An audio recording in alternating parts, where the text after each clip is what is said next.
Grenada leads the region's economic growth, and in sport, Chris Gayle returns to the West Indies squad for the ODI series against England. I'm Ricardo Robertson. This is Caribbean in 10 for Thursday, February 7, 2019. I'll be back with the details after the break.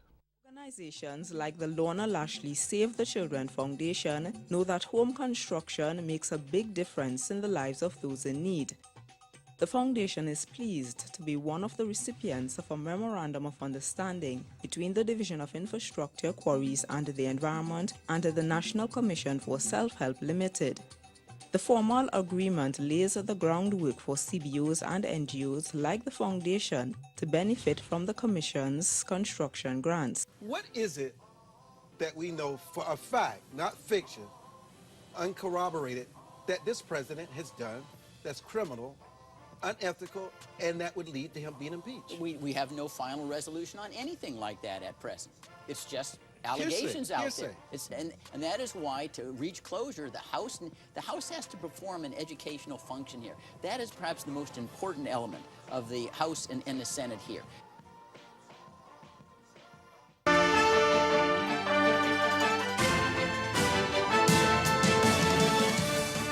Grenada continued a 5-year trend to record the highest level of growth among borrowing members countries of the Caribbean Development Bank in 2018.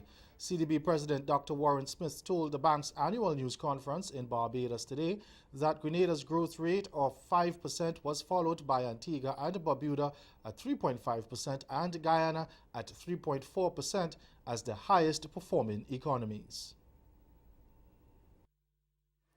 In the case of Grenada, its strong performance continued to be a 5-year positive trend that averages around 5%.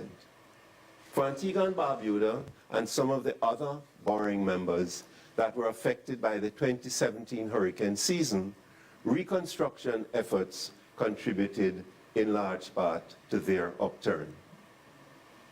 Conversely, real GDP contracted in Barbados, despite modest gains in tourism, one of this country's key sectors. This contraction was attributed to the impact of fiscal consolidation and the fall in construction activity. The news was delivered as Grenada celebrated 45 years of political independence from Britain. In his independence message, Prime Minister Dr. Keith Mitchell said the development of the island has been on an upward trend and his government remains committed to enhancing the country economically. He also underscored the importance of unity and the need for Grenadians to work together to further enhance development. In Guyana, the former government backbencher whose vote caused the administration to lose a no-confidence motion is suing Public Security Minister Kemraj Ramjatan and Police Commissioner Leslie James for slander. But Ramjatan said he is ready to defend himself. More in this Capital News report. Charan Das Prasad bolted the country after voting with the opposition PPP on the no-confidence motion. The police have since launched a probe after text messages surfaced with Prasad inquiring about the purchase of $1 million worth of gold. Police Commissioner Leslie James said the Charan Das Prasad investigation is a matter of national security. Prasad said he voted with his conscience. Ramjatan thinks otherwise. Good people that got a conscience in the way they vote in their parliament don't run away like fugitives. Never. They stay. I remember having a problem with the PPP. I indicated to them my position and I stayed and they expelled me. And I didn't run to Canada. I stayed right here and I formed my own party. I don't know all this talk about he's gonna form his party. He gotta be joking. But, you know, he has surprised me before. Maybe he will surprise me again. He might come in. But whatever it is, I feel that I am justified in making the statement that indeed Charan Das is a Judas. Prasad, a former government member of parliament, was expelled by the AFC shortly after he voted with the PPP. A second straight day of bomb threats at the University of Guyana has resulted in the campus being closed for the rest of the week. The university said today that the Turkian campus will be closed to the public, students and non-essential emergency personnel to enable a comprehensive assessment of the situation after another bomb threat was made yesterday, following one on Tuesday that caused the early closure of the educational institution. The university said that while no explosive device of any kind was found when officers from the police force and the fire service searched the institution late yesterday, the closure of the campus will enable the administration, staff, and student leaders to review the situation and enhance preventative and responsive measures for such threats. Classes and full operations are scheduled to resume next Monday. And stay with us, your Midday Sport is next.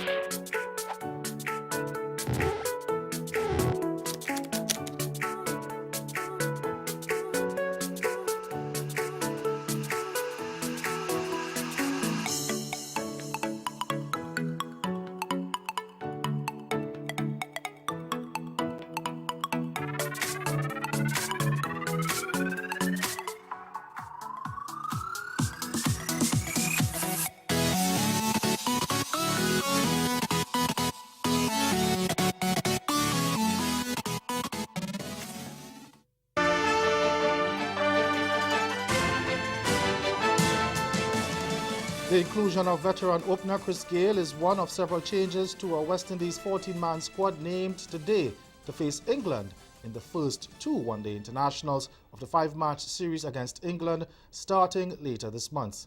Gayle has not played with the West Indies since the ODI home series against Bangladesh in July 2018. He was unavailable for the India and Bangladesh tours late last year as he opted to participate in the Afghanistan Premier League and the T10 League. Meanwhile, wicketkeeper batsman Nicholas Pooran will make his appearance in the ODI series for the first time. The Trinidadian has so far played 8 T20 internationals with a strike rate of 152.57 and a highest score of 53 not out. Chairman of Selectors Courtney Brown said he was pleased to have Pooran on board. He says Pooran is a player with undoubted talent and believes he can add value to the middle order. However, veteran Jamaican batsman Marlon Samuels will miss the series due to injury. Brown says the upcoming 5-match series is a vital part of the preparations for the 2019 ICC Cricket World Cup to be played in England and Wales from May 31st to July 15th. And hat-tricks from Deandre Dottin and Afi Fletcher helped West Indies crush Pakistan by 146 runs in the first one-day international in Dubai today. Chasing a competitive total of 216 for 5 set by the visiting Caribbean side, the hosts were scuttled out for 70 in 30 overs. Opening batsmen Nadia and Javira Khan were the only two who made double figures. Nadia was retired hurt on 23, while Javira was bowled on 21.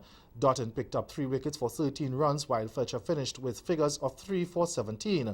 Earlier, Dottin was in sublime form with the bat as she fell for 4 runs shy of a second ODI ton. She produced a top score of 96, while captain Stefanie Taylor also contributed to the Windies total, scoring her 31st or 33rd ODI half-century. Shermaine Campbell remained unbeaten on 28.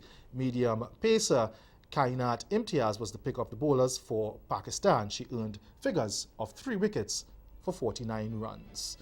That's Caribbean in 10. Join us again at 6:30 for Caribbean Newsline. Good afternoon.